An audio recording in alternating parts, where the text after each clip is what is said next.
अस्सलामुअलैकुम रहमतुल्लाहि व बरकातुहू।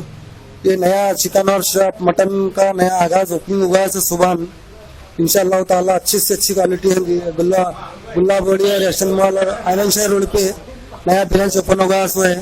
इंशाअल्लाह ताला अच्छी से अच्छी क्वालिटी है, अच्छे से अच्छे होंगे और अच्छी से अच्छी क्वालिटी मिलेंगी। और महीने में पर मंथ में 3 लकी ड्रा होंगे।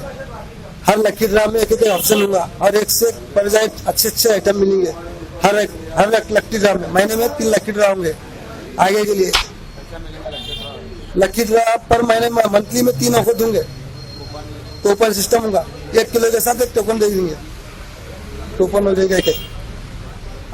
हर फंक्शन के लिए भी है, होलसेल भी है, रिटेल भी है और रिटेल भी है और होम डिलीवरी भी है आपके लिए। घर पे भी बैठ के आप फोन भी कर सकते हैं, आप मंगा सकते हैं अलग से। होम नहीं चार्जर लगता है उसका कुछ, अभी आगे का सोचे हुए हैं चार्जर लगता है। हाँ फर्स्ट तो फ्री होगा, फिर नेक्स्ट चार्जर लग जाएगा। हाँ ओके ओके।